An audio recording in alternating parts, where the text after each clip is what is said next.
네, 안녕하세요. 다시 한번 인사를 드리고요. 좋은 주말에 극장까지 와주셔서 너무 감사드리고 저희 먼저 두 분 인사 말씀을 듣고 한번 시작을 해볼까요? 네. 네, 안녕하세요. 당신의 4월을 만든 주현숙이라고 합니다. 반갑습니다.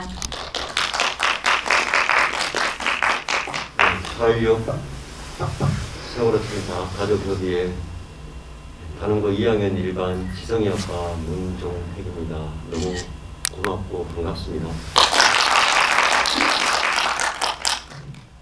저희가 들어오기 전에 여기 오신 관객분들은 찐 관객이다 이런 이야기를 잠깐 나눴는데요.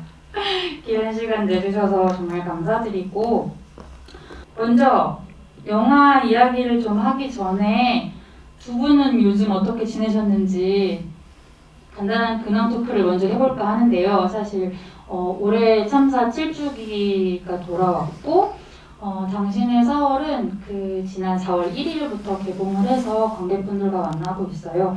감독님과 아버님 두 분은 요즘 어떻게 지내셨는지 한번 먼저 여쭤볼게요. 네, 먼저 꼭 저희가 이제 우리 차은비 기자님 말씀하셨지만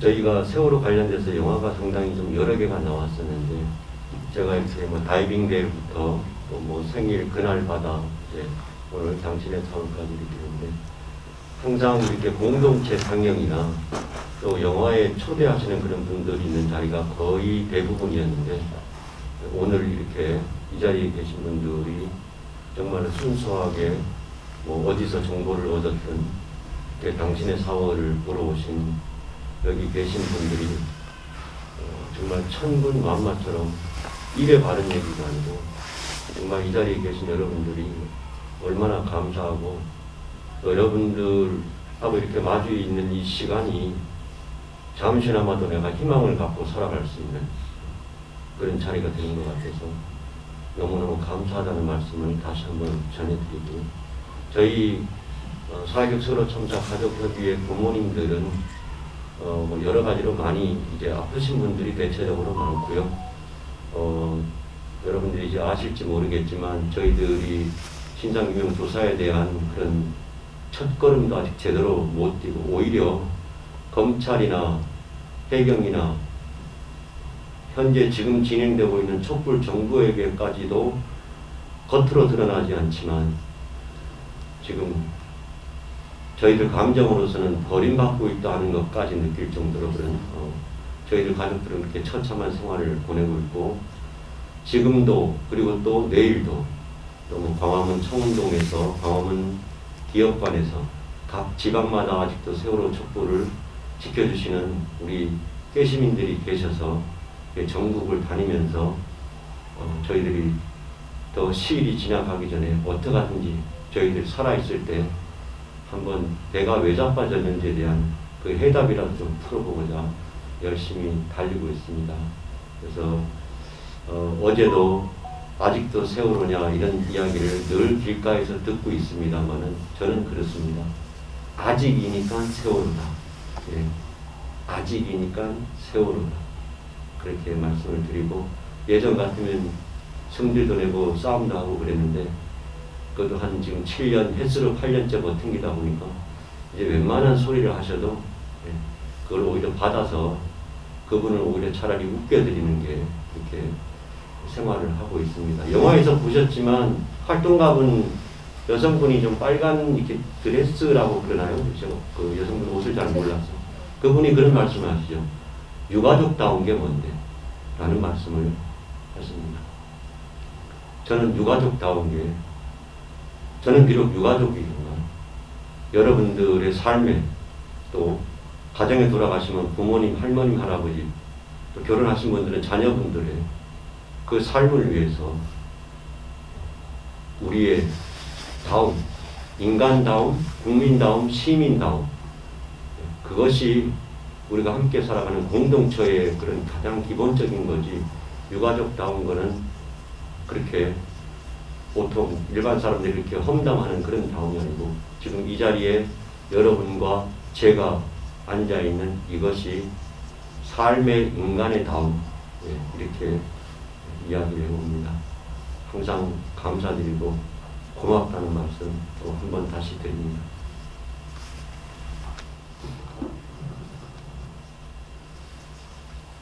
웃겨주시다면서요.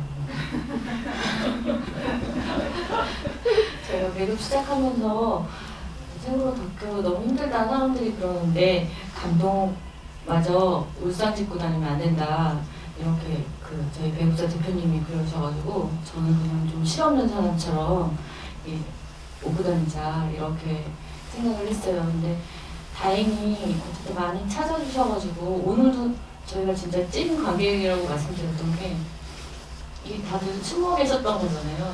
그때 그래서 어디서 이렇게 소식을 듣고 사실 오시는 분들이니까 한 분당 우리가 100명분이다 이분들은. 그래서 우리 큰절 할까? 막 아버님이랑 막 그러면서 들어왔었거든요. 그래서 열심히 지금 공동체 상영 분들은 공동체 상영 많이 다니고 계시고요. 저도 사실은 저 보면 듣보잡이잖아요. 그래가지고 근데 영화는 좀 알려야 되겠고 그래서 여기저기 불러주시는 곳을 다니고 있고 그래서 언론이나 어디든 가서 이 영화 꼭 봐주셨으면 좋겠다. 여러분들도 보셨으니까 아시겠지만 이게 되게 힘들 거다 이렇게 생각하고 오셨을 텐데 어쨌든 영화를 보면서 이렇게 좀 위안 받으시는 부분도 있고 또 그 시간을 돌아보면서 이제 자기 기억도 더듬고 이렇게 하시면서 보셨을 텐데 그래서 이걸 어떻게 하면 잘 전달드릴 수 있을까 그래서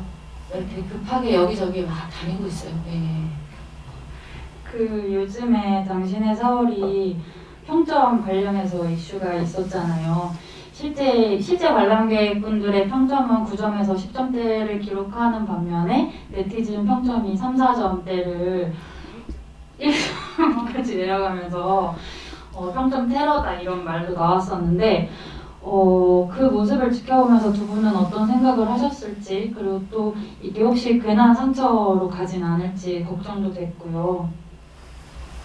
저희 평점 테러 1점이 막 뚝뚝뚝뚝 뜨는 거예요. 그래서 뭐지? 이러면서 이렇게 들여다봤는데 어쨌든 영화를 안 보시고 세월호 지겹다, 그만해라, 언제까지 이걸 할 거냐 이런 내용이 있더라고요. 들여다봤더니 그래서 아무튼 그런 생각이 들었어요. 우리가 7년이 됐는데 그동안 우리가 세월호 참사를 이 사회에서 어떻게 다뤘는지 이런 오히려 반성이 들더라고요. 그래서 우리가 잘 애도하고 이 부분에 대해서 우리의 과제가 뭘지 잘 고민했으면 우리가 세월호 이야기하는 것에 대해서 이런 반응을 보일까? 라는 생각이 들어서 좀 잘 이야기하자, 세월호 참사를 이런 생각이 더 많이 들었고 그래서 좀 과제가 많구나라는 생각이 들었지만 화나죠. 네, 그렇습니다.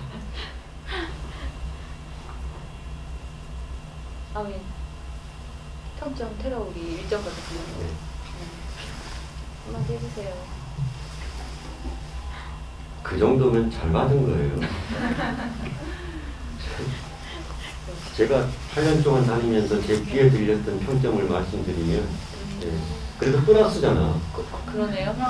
우리는 지금 뒤로 가 있는데 나한테 평점 얘기를 하면 1점은 그 정도는 그 영화 이야기하기에 앞서서 두 분이 오늘 이렇게 자리를 해주셨으니 두 분의 인연도 좀 궁금했어요. 저는 두 분은 사실 영화를 보면은 이제 아버님 같은 경우에는 목소리가 전혀 나오지 않잖아요. 근데 이제 계속 카메라를 들고 중간중간에 계속 등장을 하셔서 저는 관객으로 이 영화를 봤을 때 마치 영화 아닌가 밖에 감독이 각각 있는 것처럼 느껴지기도 했는데 두 분은 언제 어떻게 또 처음 만나셨고 또 사실 아버님 입장에서는 이 수많은 카메라쟁이라고 할까요? 감독부터 미디어 활동가, 취재진 정말 여러 사람을 만나셨는데 그 중에 주현숙 감독은 어떤 감독이었는지 그들과 다른 게 하나라도 있었다면 어떤 점이 좀 달랐는지 그런 두 분의 인연을 먼저 여쭤보고 싶습니다. 제가 저는 사실 세월호 참사 당시에는 세월호 참사 관련된 것에 눈을 아예 이렇게 뜰 수가 없었어요. 그쪽으로는 너무 제가 감당할 수 있는 정도의 슬픔이 아니었고 좀 참혹하다라는 생각 때문에 못하다가 그 촛불 집회 16년 겨울에 촛불 집회할 때 이제 미디어 활동가들이 그 현장에 많이 나가서 그 현장들을 막 기록하고 있었거든요. 근데 이제 도움을 이제 제안을 받아서 저도 사무실이 사실 그 앞에 있었어요. 광화문에. 그래가지고 이제 나갔는데 언제나 이 노란 옷을 입고 촬영을 하고 계시는 분이 있는 거예요. 그래서 다른 이제 미디어 활동하시는 분들한테 여쭤봤더니 지성하는 것 같고. 근데 여러분들도 이제 오늘 좀 울컥하신 분들도 계실 것 같은데 처음 유가족을 만나면 사실 그냥 눈물이 나요. 그래가지고 저도 사실은 그 당시에는 말을 못했어요. 그래가지고 그냥 아마 제가 이렇게 커피캔 이런 거 그냥 워낙 추웠으니까요. 촛불집회 때 커피캔 뭐 이런 거 그냥 아버님만 보면 사다가 그냥 호주머니에 쭉 넣어드리거나 아니면 아버님이 이제 담배를 피시는데 그 0.2를 피세요. 원 0.1, 더 원 0.1. 그래서 그 담배를 사다가 이렇게 호주머니에 집어넣어드리고 뭐 하여튼 그러면서 저는 저는 왜 저렇게 기록하고 계실까라는 생각. 그리고 그 당시에는 지금은 말씀도 되게 재밌게 잘하시는데 그때는 좀 뭔가 그 화가 많으셨어요. 그래가지고 되게 조심스럽게 이제 싹 하고 저도 말을 붙일 만큼의 에너지가 저도 없었고요. 네, 그러면서 담배 때문에 친해진? 네네 그렇죠. 지성이 아버지 성질이 독하다는 이 얘기잖아. 그죠? 압축하면. 맞아요.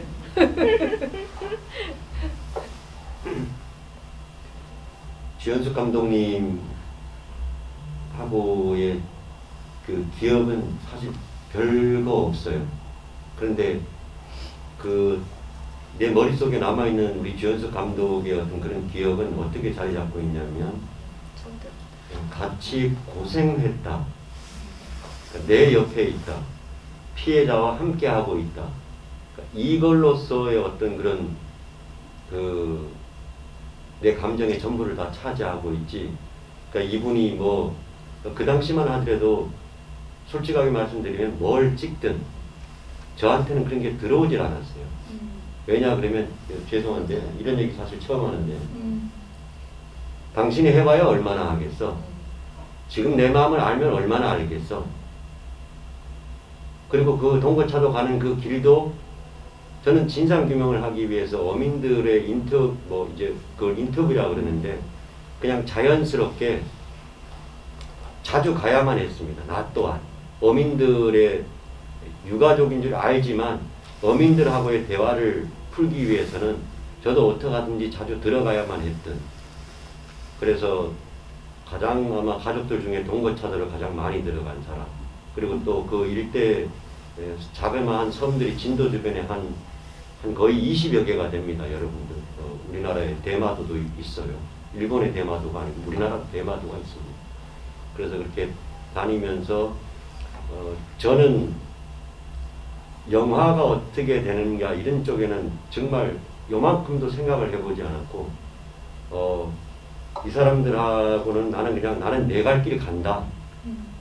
그러니까 좀 제가 아까 주연숙 감독님 말씀처럼 조금 여유가 있었으면 이게 뭐 좀 배려도 하고 그래도 뭐 어디 또 배도 타고 이렇게 하면 어떤 아무래도 이제 남자가 이제 활동력이 좋으니까 어떤 그런 팀들이 다 그때 여성분이셨거든요. 세 분이 다. 아니 촬영 감독은 남자였어요. 촬영 감독. 그렇지만 호리호리해서 여자가 촬영했죠. 네. 그래서 이제 그런 배려도 일절하지를 못하고 오로지 이거를 어민의 말이 기록으로 잡혀서 진상규명에 이걸 어떻게 써먹을까. 그리고 그분 말 다음에 그러면 내가 어디를 찾아가야 되나. 어떤 기관, 어떤 정부와 관련이 있는 건가. 항상 이런 것만 24시간을 생각을 하다 보니까 지금 돌이켜보면 이제 뭐 다 이해를 하시니까 그런데 저를 대체적으로 지금도 처음 만나시는 분들은 굉장히 많이 좀 오해 아닌 오해들을 하십니다. 아, 저 아버지가 귀머거리인가? 눈길 한 번도 주지 않는. 근데 저는 머릿속이 하도 복잡해서 그런 옆을 좀 잘 보지 못하는 그런 저의 단점도 있습니다. 그 두 분이 말씀해 주시는 동안 대화창에 감상이 좀 올라왔는데 한번 읽어드리고 싶어가지고요. 가족이 모두 함께 보러 오셨대요. 지금 세월호 당시 어린 딸들이 이제 고등학생이 되었네요. 잊지 않기 위해 기억하기 위해 왔습니다. 세월호 관련된 모든 분들이 일상으로의 회복과 웃음을 잊지 않았으면 좋겠습니다. 기록해 주셔서 감사합니다. 뭐 이런 게 있었고요. 가족분들이 다 같이 오셨다니 정말. 그리고 이런 질문도 있었는데 아직 세월호라는 아버님의 말씀에 너무나 공감하신다고 하시면서 직접적인 유가족뿐 아니라 우리 모두가 같은 유가족이라고 생각하신대요. 그래서 영화에 출연하신 분들이 정말 대단하다고 생각한다면서 이분들 어떻게 섭외하고 출연하셨는지 궁금하다고 하셨는데 사실 말씀하신 것처럼 문종택님을 포함해서 영화에 여러 인물이 등장해서 자신의 이야기를 나누어 주는데요. 그동안 이제 우리가 흔히 세월호 다큐라고 명명했던 다른 작품들과 비교해봤을 때 가장 큰 구별점이 바로 이 유가족 당사자의 범주를 넓혀 나갔던 것 같아요. 그래서 감독님의 입장에서는 어떤 계기로 이런 구성을 생각하셨는지 궁금합니다. 사실 유가족 분들은 이미 너무 잘하고 계신 거예요. 그 영화에도 정말 듬직하게 아무 말씀 안 하시지만 사실은 듬직하게 자리를 지켜주고 이미 계시고, 근데 제가 보기엔 좀 외로워 보이셨어요. 그런 모습들이 유가족만 어디 이렇게 나오시고 이런 모습들이 그런 게 있었고, 그 다음에 사실은 제 자체가 제 마음속에 있는 그 슬픔, 이유 없이 눈물이 팍 나고, 제가 유가족도 아니고 제가 지인을 잃은 것도 아닌데 세월호 생각만 하면 좀 힘들고, 제가 보기에는 여기 계신 분들이 다 그런 분들이신 것 같은데 그 감정에 이름이 없더라고요. 이름을 되게 붙이고 싶었어요. 나는 왜 이러지? 이런 생각이 들었는데 차마 저 자신을 막 들여다볼 만한 용기는 없었고, 그래서 지나다니는 이 노란 리본을 맨 사람들이 궁금해지기 시작했어요. 그래서 이분들한테 한번 질문을 해서 왜 이걸 여전히 기억하고 계시는지, 여러분들 마음 안에는 어떤 마음들이 숨어있길래 그런지 이걸 좀 들으면 제가 저 자신도 좀 돌아볼 수 있을 것 같은 거예요. 제가 원래 좀 뭐라 해야 되지? 좀 약해요. 그래서 용기가 없었던 거죠. 그래서 그러면서 이제 차분하게 이 영화를 만들겠다라고 사람들한테 이제 소문을 내고, 그러다 보면 자기가 어떻게 했는지 저한테 막 얘기를 해주시는 거예요. 그 말만 들어도, 제가 섭외를 하겠다거나 이러지 않아도 제 주변에 계셨던 분들은 다 그날을 너무 잘 기억하시고 계셨고, 그래서 저한테 얘기를 해주시는 거예요. 근데 그 말들의 내용이 사실 조금씩 다 달랐어요. 그러니까 어떤 분은 그 참사 현장을 지켜본다는 것 자체가 너무 힘들었던 분이 계시고, 어떤 분은 그렇게 유가족이 생기고 희생자가 생기고 생존자분들이 생겼는데 그분들에 대해서 사회가 하는 행동, 뭔가 폄하하고 막 혐오하고 이런 사실이 너무 충격적이다, 이렇게 말씀해 주시는 분들이 계셨고요.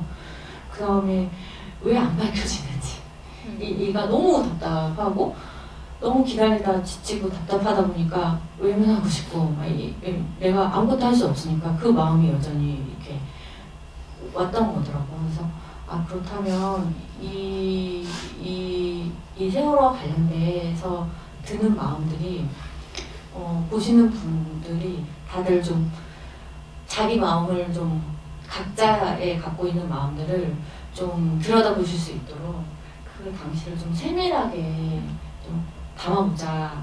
그리고 그걸 이야기해줄 분들은 섭외해보자. 그래서 어민분, 가장 그 지척에서 그 현장을 목격하셨던 어민분, 그 다음에 이제 선생님 같은 경우에는 사실은 부모 다음으로 가장 아이들과 많은 시간을 보내시는 분들이다 보니까 그 사건에 대해서 워낙에 이 자기화가 돼 있는 거예요. 그래서 뭐 꿈도 꾸면 방에 물이 차는 막 이런 꿈도 꾸신다고 그러시고, 그 다음에 이제 카페 사장님은 그 유족분들이 그 당시에 이제 대통령님을 만나려고 청와대 앞에를 워낙에 많이 오셨고 답답한 마음에, 그렇기 때문에 그 유족분들을 목격한 못 꺼졌어요. 네. 네. 목격한 모습을 좀 이렇게 건너서라도 들을 수 있도록 할 수 뭔가 나갔네요. 예.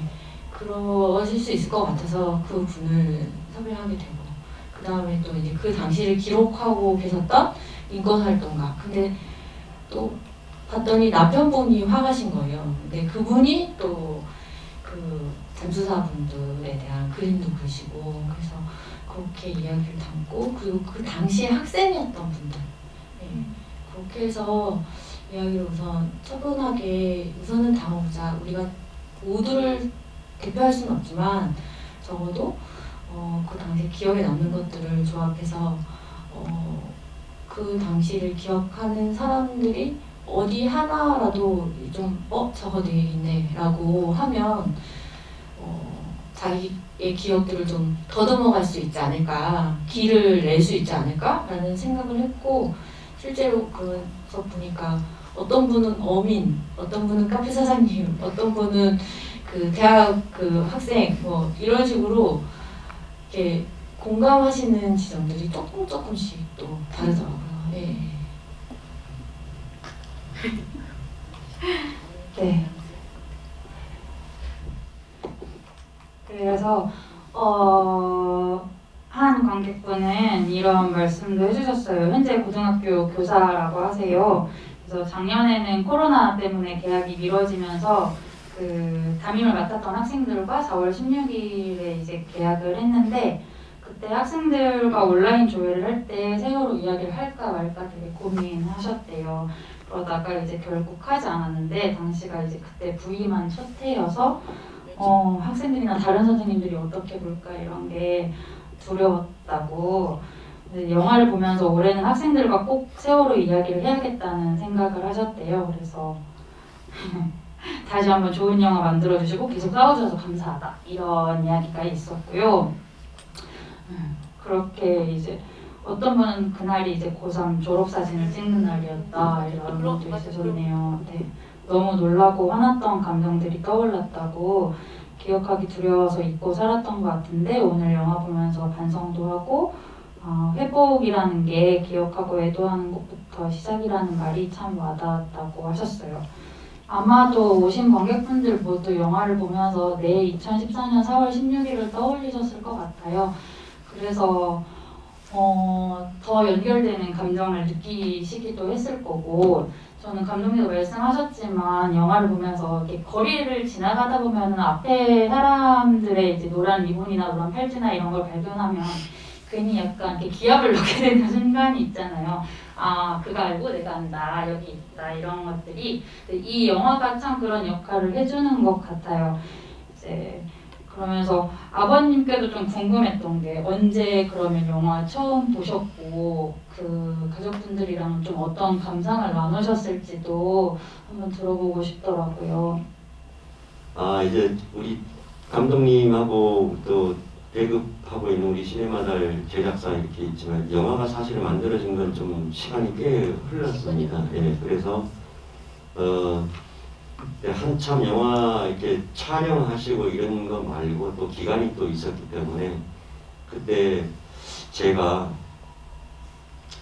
다른 거는 좀 뭐한데 우리 주연수 감독님이 좀 만만해 보여서 편집을 할 때 나를 좀 불러다오라고 제가 말씀을 드렸습니다.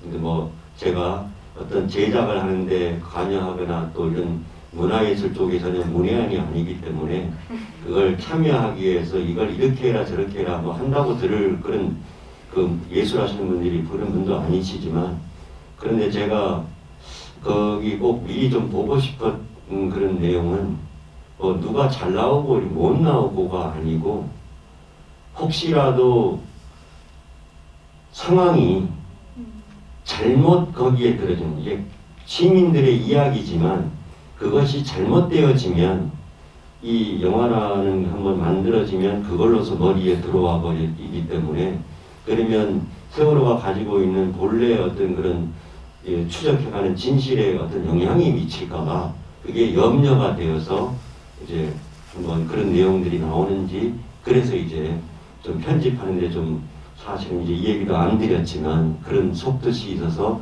편집할 때부터 이렇게 좀 참 편견은 아니고 구경한다 핑계대고, 사실은 뭐 틀린 거 있으면 좀 전문 용어로 제가 좀 조주려고 같았습니다. 부산에서 보셨을 거 얘기해 주세요. 부모님들 어떻게 감독님이 그럴까요? 제가 말씀하신 것처럼 2019년도에 그 부산 국제영화제에서 첫 선을 보였어요. 그리고 나서 이제 원래 작년에 개봉을 해야 했었는데 그 코로나랑 그다음에 총선이 딱 15일, 4월 15일이었잖아요. 총선이 작년. 그러면서 이제 못하게 됐었는데, 코로나가 이렇게까지 길 줄 모르고 가을에 할까? 뭐 이런 얘기를 하면서, 근데 좀 아쉽다, 주기에 못하니까 그런 말씀을 이제 나눴었어요. 근데 이제 부산에서 보시고, 부산에 이제 아버님도 오셨지만 다른 그 유가족 분들도 오셨는데, 저는 아버님은 어쨌든 지성이 이야기도 영화 안에 나오고 하니까 어떻게 보셨을까 궁금하기도 하고 했었는데, 아버님은 그렇게 해서 그 얘기를 알아듣겠어? 그 어민분 이야기를 알아듣겠어? 라고 오히려 걱정을 하셨는데, 그 다른 그 유가족분들은 보시면서 그 얘기를 하시는 거예요. 저는 그게 좀 뜻밖이었는데, 다른 영화, 그러니까 세월호 관련된 다른 영화를 보면 막 화가 난다는 거예요. 그러니까 저 때 우리가 어떻게 더 했었어야 되는데, 저 때는 어떻게 했었어야 되는데, 이런 생각들이 자꾸 나셔가지고 보는 내내 화가 나신다는 거예요. 우리가 좀 더 잘했어야 되는데, 이런 것 때문에. 근데 이 영화는 처음부터 끝까지 우셨대요. 그래서 걱정이 되잖아요. 근데 그 이유가 그 사건 당시에는 너무 경황이 없어서 사실은 정말 많은 사람들이 와서 도와주었었는데, 그분들한테 한 번도 제대로 된 고맙다는 말씀을 못 전하셨대요. 근데 이 영화가 그런 분들이, 어쨌든 시민분들이 어떤 마음으로 있었는지를 알 수 있었던 거잖아요. 그래서 너무 고마운 마음에 계속 눈물이 났었대요. 그래가지고 이 말은 관객분들한테도 꼭 전해드리고 싶다. 실제 유가족분들이 다들 사실 유가족분한테 가서 저 힘들었어요 라고 얘기할 수가 없잖아요. 그렇기 때문에 이제 모르셨다 이 얘기를 또 해주시더라고요. 근데 시민분들도 되게 아프셨고, 그 다음에 저런 마음으로 우리를 지켜보고 계셨구나 라는 것 때문에 되게 감사하고 좋다. 그리고 감사한 마음을 감독님이 어쨌든 영화 안에 담아줘서 관객분들도 그런 마음을 좀 전달받았으면 좋겠다 이런 얘기 해주시더라고요. 그래서 사실 그래서 되게 저는 개인적으로 우리가 그래도 어떻게 보실까 되게 걱정스럽잖아요. 근데 다행이다라고 했던 것 같아요. 예. 조금 제가 지금 자꾸 이제 이야기 방향을 자꾸 좀 잊어버리는데, 왜냐 아까 우리 기자님 말씀하실 때, 한비 기자님이 댓글을 읽을 때 가족이 함께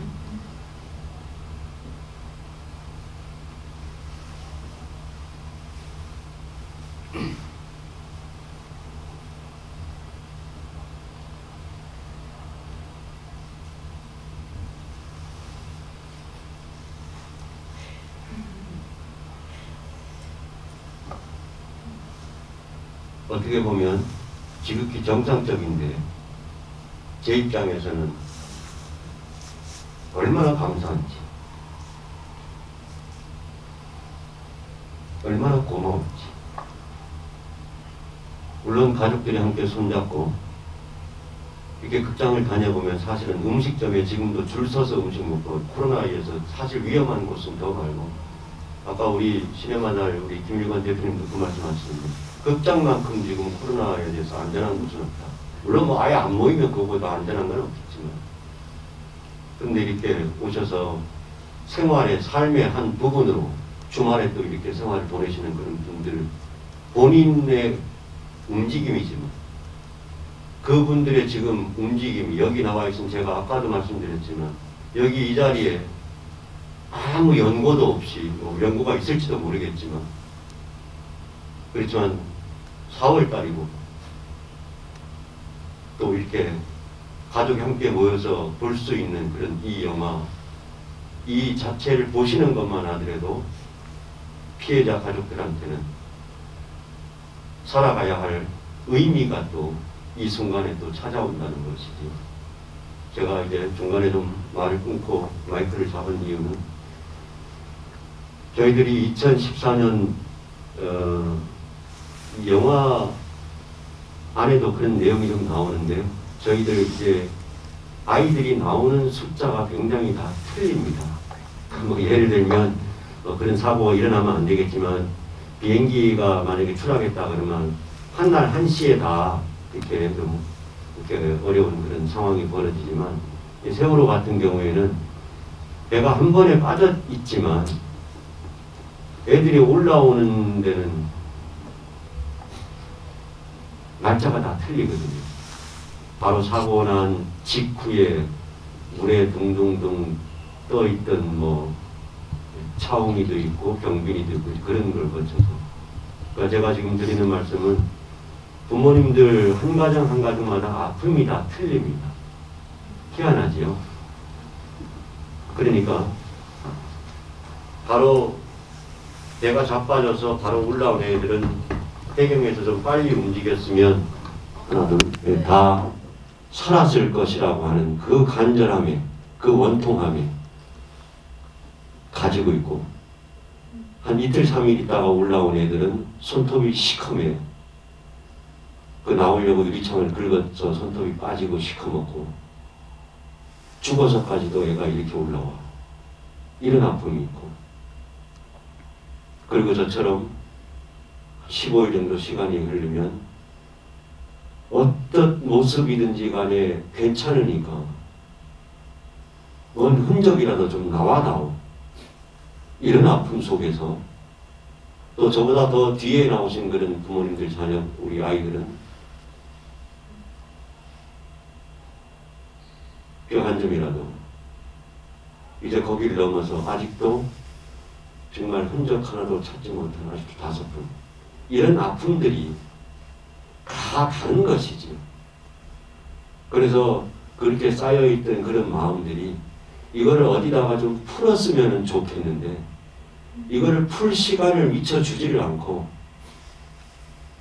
세금을 도둑질 해먹었네, 돈을 얼마나 받아야 니네들이 그만할래, 단식을 하고 있는데 폭식을 해대고, 이런 상황이 이제 다 아시는 그런 상황인 거죠. 보시는 분들이 대부분 저희 가족들도 이 영화에 나오는 실질적인 속에 대한 이야기가 또 있는데 잘 모르십니다. 여기에 이제 어민 한 분이 나오시는데 유실된 아이를 미역 양식을 하는 밧줄에서 건지는 그런 이야기가 나옵니다. 그 부모는 심정이 어떻겠어요?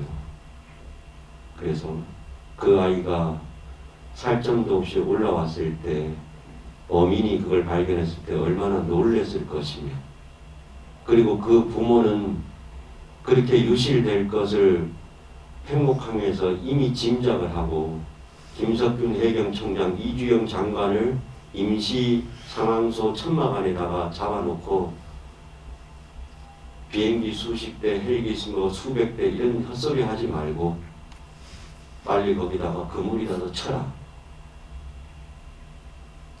그렇게까지 이야기했는데 그 이야기한 부모님 아이가 결국은 유실이 돼서 영화에 나오는 그 동거차도 어민한테 요행스럽게 그 미역 밧줄에 머리카락의 힘으로 그렇게 걸려서 올라오는데, 기가 막힌 사연은 어민이 아이를 건졌는데 앞에 해경 피정이라고 그러죠. 배가 있는데 사람을 건졌으니 인수인계를 하라고 그러는데 오지를 않는. 여러분들 왜 그러셨을 것 같습니까? 왜 피정이 어민이 사람을 건졌는데 이미 15일이 지나갔는데 빨리 와서 이 아이를 데려가라고 그러는데 여러분들 왜 해경이 안 올까요? 앞에 소리를 쳐서 들릴 거리에 있는데 보고해야 돼서 그렇습니다. 기가 막히죠? 네. 뭔가를 내가 잘못하면 내가 한 방에 모든 게 날아가겠구나 하는 거는 대한민국의 모든 공무원들이 기본적으로 가지고 있는, 저희 집에도 공무원이 있지만 공무원 험담을 하는 게 아니고 마인드 자체가 그렇게 뿌려져 있습니다. 우리 사회가 그렇게 유도한 면도 있고. 그래서 이 영화를 보시면서 이제 어떤 이제 당사자 부모님 저 같은 경우에는 파도가 출렁일 때에 거기가 아이가 움직이는 어떤 그런 그림의 상상이 되고 이제 그런 것들이 각자 이제 영화 속에서도 그런 아픔이 많이 발생되고 있다. 전체적으로 그렇게 이렇게 보면 그래도 시민들의 그 4월이 참 세월호로 인해서 굉장히 힘든 시간, 또 그로 인해서 이 영화를 통해서 앞으로는 그렇게 힘든 우리 국민들, 시민들 그런 우리 좀 적어질 수 있는 그런 메시지도 담고 있다 이렇게 되어 있습니다. 지금 조금 전에 핸드폰이 울렸지요. 알람입니다. 4시 16분. 그래서 여러분들도 가능하시면 핸드폰에다가 이 시간에 근무할 때 보면 좀 나른하기도 하고 좀 따분한 시간이 돼요. 퇴근 시간이 아직 조금 남아있기 때문에 이 시간에는 뭐 집에다 전화하셔서 자녀분들이나 어머니한테 사랑합니다. 오늘 아침에 나올 때 제가 기분 안 좋게 나와서 죄송합니다. 그런 짧은 시간을 한번 가졌으면 어떨까 하는 생각입니다. 네, 그 사이에 또 여러 가지 이야기들이 또 채팅방에서도 나왔는데 감독님께 좀 궁금한 것도 여쭤볼게요. 그 영화 만들 때 자료 수집하면서 힘들진 않으셨는지, 영화 만들자고 마음먹은 큰 동기가 있었는지 궁금하다는 분이 계셨고요. 그 기억을 위한 기록으로서의 영화의 힘을 느꼈다면서 이제 촬영하는 과정 중에서 좀 인상 깊었던 순간이 언제였는지 이런 것도 여쭤보셨어요. 아예. 하나 언급하고 싶어서 고등학교 1학년 때 핸드폰이 없대요. 너무하신 거 아니에요, 부모님? 써주셨는데 그래서 부모님 핸드폰으로 빌려서 지금 쓰고 있다고 1학년이신데 근데 와 너무 이야기를 잘 써주셔서 되게 감동적이었고요.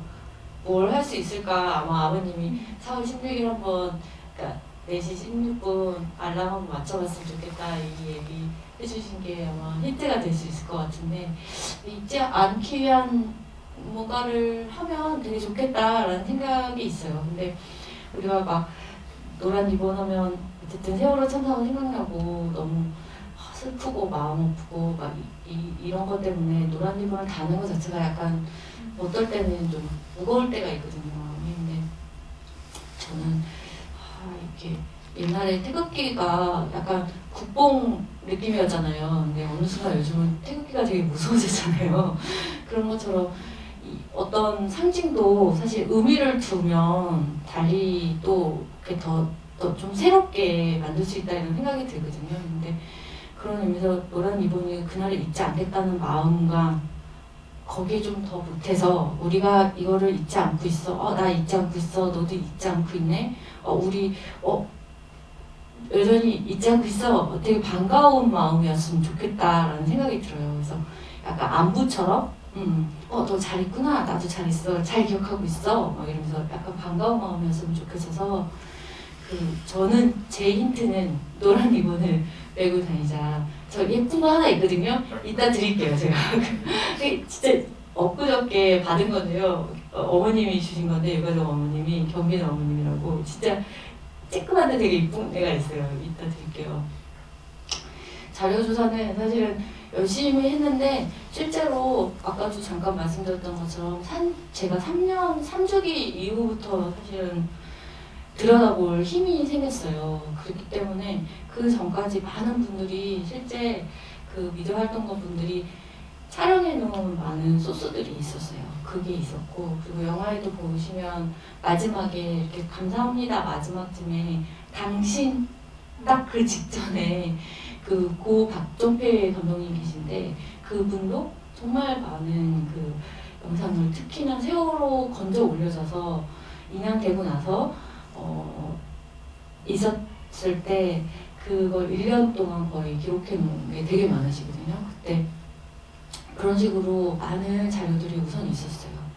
그래서 덕분에 그 자료들을 열심히 이제 보고, 물론 또 세월호 자체를 본다는 건 쉽지 않은 일이니까 힘이 들긴 했지만 감사하면서 봤던 것 같아요. 자료들을 찾고, 그리고 사람들을 섭외하고, 대부분의 근데 사람들이 섭외 제가 할 때 저희 아무것도 한 게 없는데 뭐 제가 이런 이야기를 해도 될까요? 이런 말씀을 하셨는데, 사실은 아까 영화 보시면 아시겠지만 다들 뭔가 하고 계셨어요.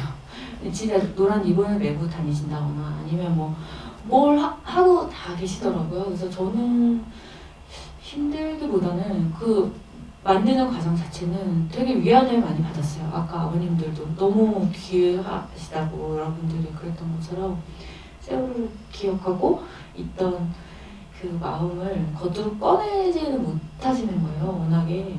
근데 이제 그 말을 시켜보면 다들 무언가를 하고 계셨기 때문에 저한테는 그게 되게 위안이었고, 아까 말씀드린 것처럼 제가 그 이름 붙이지 못했던 저의 감정들을 이렇게 마주볼 수 있고 이름 붙일 수 있는 시간이었던 것 같아요. 그래서 되게 감사했죠. 예. 어머님께도 그런 질문이 많이 있었거든요. 우리가 뭘 같이 하면 좋을까요? 라는 질문이, 그것도 좀 아버님 목소리로 들어보고 싶은데, 그 요즘에는 그러니까 진상조사가 현재 어느 정도로 진행되고 있는지 사실 이것이 궁금한 이유는 요즘 뉴스에도 잘 안 나오고, 그리고 일반 시민으로서 함께 할 수 있는 일이 뭘지 좀 고민이 된다, 이런 이야기들이 있었어요. 어떻게? 시간이 좀 다 되는 것 같아서 우리 이 자리에 계신 여러분들의 이야기를 너무 듣고 싶은데 이 말씀은 좀 드려야 되지 않을까 싶습니다.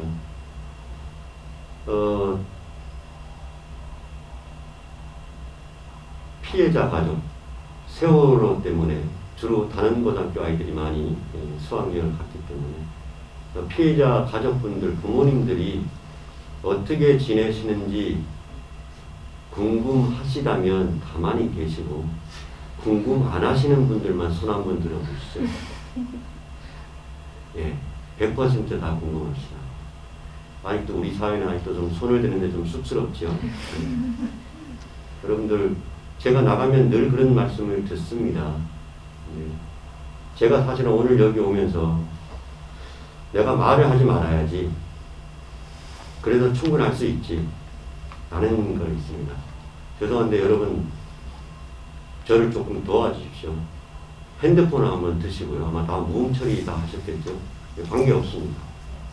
핸드폰을 드시고 유튜브가 깔려 있으면 유튜브를 치시고, 유튜브가 혹시 앱이 안 깔려 있으면 인터넷이나 뭐 다음, 네이버, 구글 아무나 들어가셔서 416TV 치셔도 되고 416tv.net을 치셔도 되고, 지금 좀 한번 좀 해주셨으면 너무 좋겠습니다. 노란 동그란 마크가 416인데 일자가 마이크로 되어 있죠. 그거 한번 치시면 오로지 세월호만 저희 부모님들이 원예도 하고 아이들 상차림도 하고 강아지도 키우고 간담회도 가고 또 투쟁도 하고 촛불 집회도 있고 대전에도 있고 제주에도 있고 광주에도 있고 춘천에도 있고 전국에 부모님들이 활동하시는 게 그 안에 다 들어가 있습니다. 어저께 새벽 4시까지 저희 단원고등학교가 이제 민주시민 교육원이라고 아이들 기업 교실을 이제 완전히 영원히 책상 의자를 복원할 그게 다 이루어졌습니다. 다 만들어져서 12일 날 월요일 날 오후 2시에 이제 기업 교실이라고 그러는데 개원식을 합니다. 그리고 제가 이제 4.1TV 말씀을 드렸잖아요. 예. 저는 구독, 좋아요를 해달라는 얘기를 해본 적이 없어요. 여러분들 공유를 누구든지 내 지기가, 카톡 친구가, 페이북 친구가, 내 가족이 있는 텔방에 좀 공유를 해 주십사 하는 거지. 그렇게 구독, 좋아요는 저하고는 별 의미가 없는 거예요. 그래서 이번 12일 날은 기업 교실이 있다. 그 전날 일요일 날인데 내일이죠. 학살 해역으로 갑니다. 오늘 일정 제가 여기서 또 다른 데 가서 발언하고 저희들 청운동 가가지고 다시 세월호 다시 촛불 또 하고 그리고 새벽 2시에 목포를 향해서 가서 거기서 아침을 먹고 배를 타고 사고 해역 맹골 수도를 들어갑니다. 한 3시경이 되지 않을까. 바닷길이라서 정확한 시간은 안 나와서 그때 또 여러분들을 4.1TV가 학살의 현장을 아무것도 없습니다. 바다예요. 그리고 12일 날 학교, 그 다음에 잘 아시다시피 4월 16일 날 오후 3시에 기억식이 있는데 이번에는 2부로 진행됩니다. 1부는 기억식을 하고요. 2부는 생명안전공원이라고 아이들이 늘 즐겨 놀고 모여서 떠들고 노래하고 그렇게 하던 화랑유원지 안에 손바닥만한 땅 하나를 겨우겨우 전투 아닌 전투를 싸워가면서 이제 확보를 해놨습니다. 거기에 저희들이 이제 선포식, 여기가 생명안전공원이 들어설 자리다. 뭐 첫삽도 못 떴어요 아직. 근데 여기 이 자리다 라는 선포식을 2부로 해서 이렇게 진행이 됩니다. 그 기억식은 KBS, MBC, 오마이뉴스가 중계를 하지만 가급적이면 여러분들이 제가 하는 방송이 아니고 엄마 아빠들 304분의 눈물이고 외침이 핸드폰 안에서 여러분들한테 과연 무엇라고 이야기하는지 한번 들어주셨으면 꼭 좀 부탁을 드리겠습니다. 일전에 주현석 감독님이 인터뷰에서 그런 말씀을 하신 적이 있어요. 유가족은 이미 너무 대단한 활동가다. 정말 아버님도 미디어 활동가로서 역할을 너무나 많이 수행하고 계시고요. 진상규명을 위해서. 그 유튜브에 세월호 유가족, 아까 말씀하셨지만 유가족 방송 416TV 검색하시면은 여러 가지 현장뿐만 아니라 방송 활동도 이어지고 있으니까 관심을 가져주셨으면 좋겠고, 저는 이야기를 들으면 들을수록 여쭤보고 싶은 게 점점 생기는데 시간을 어느덧 마무리할 시간이 와서 두 분 오늘은 좀 어떠셨는지 오늘 관객분들이랑 함께한 소감이랑 끝인사 함께 듣고 마무리하는 걸로 할게요. 네. 처음 시작할 때 말씀드린 것처럼 이렇게 와주셔서 너무 감사하고, 근데 저희 주인공 분들이랑 그 다음에 유가족 그 집행이 협의회 집행위 위원장님이 아침마다 저한테 전화를 하세요. 관객이 몇 명이다. 전날 몇 명이 봤다. 왜 이렇게 적냐? 막 저한테 아버님 코로나 시기예요. 이 정도면 많아요. 하지만 노력하겠습니다. 이렇게 얘기하거든요. 그래서 오늘 아침에 그 카페 사장님은 감독님 이제 N차 관람 운동을 해야 되는 거 아닙니까? 막 이러면서 연락이 오셨어요. 그래서 당신이 하실 수 있는 이번 주, 이 돌아오는 주하고 다음 주까지는 예매권을 갖고 오면 아이스 아메리카노나 라떼, 카페 라떼를 무료로 드리겠다며 빨리 어떻게 해서든지 관객을 더 모으려며 저한테 하셨어요. 그래서 너무 감사하게 이렇게 좋은 극장에서 영화를 볼 수 있는 곳이 있잖아요. 그래서 제가 보니까 여기서 계속 하더라고요. 그래서 혹시 주변에 사시면 아니면 주변에 뭐 책으로 참사여서 힘들어서 못 보겠다 이런 분들은 그냥 집어넣어 주세요 극장에. 그러면 예, 잡혀가진 않으실 거고 엔차 관람 예, 한번 호소 한번 해볼게요. 처음인데요 저도 한번 해주시면 좋을 것 같고요. 어쨌든 오늘 와주셔서 너무 감사하고 그 카페 사장님이 10만 원 가야 되지 않겠냐고요 저한테. 어깨가 너무 무거워요. 그래서 좀 나눠주셨으면 좋겠고요. 감사합니다. 네, 감사합니다.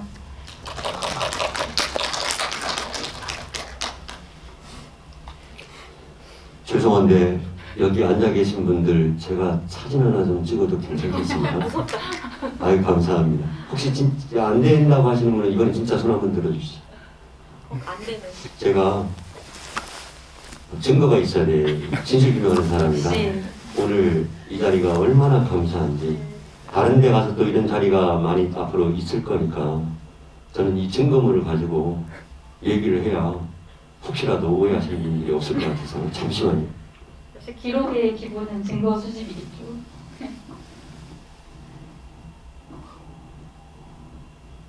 아유 감사합니다. 손도 들어주시고.